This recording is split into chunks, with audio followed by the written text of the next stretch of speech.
Hi guys, it's Daryl and welcome back to Hype Word. Today I've got a short book review for you. I'll be reviewing The Hitchhiker's Guide to the Galaxy by Douglas Adams.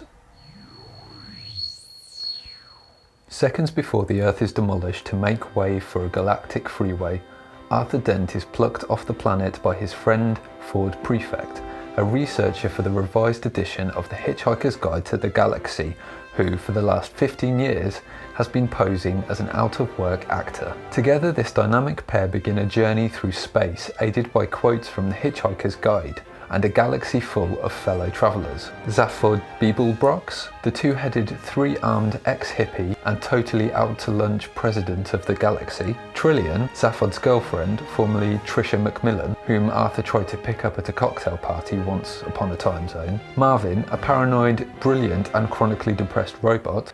And Veet Vujagi, a former graduate student who is obsessed with the disappearance of all the ballpoint pens he has ever bought over the years. So all the good things in The Hitchhiker's Guide to the Galaxy rest on three things for me.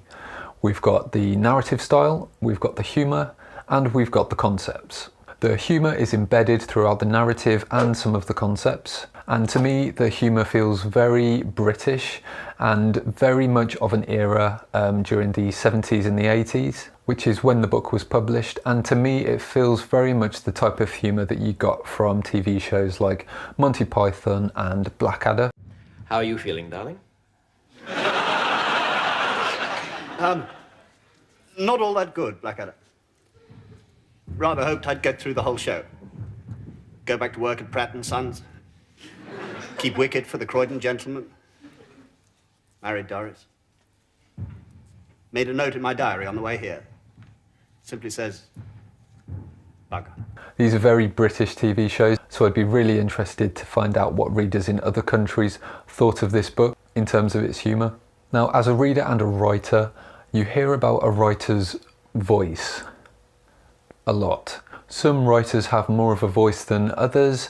Some might say that this voice can infiltrate the story a little bit. Some might find it a good thing.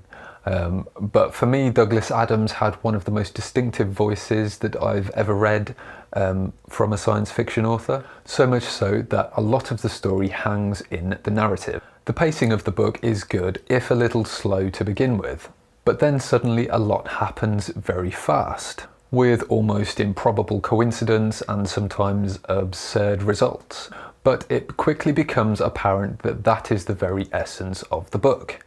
Absurdity to the point where coincidences aren't coincidences anymore, they're just things that happen. So as an avid reader of science fiction, I love hard science fiction, I love serious science fiction, but if that's what you're looking for, you're not going to find it here, not in The Hitchhiker's Guide to the Galaxy.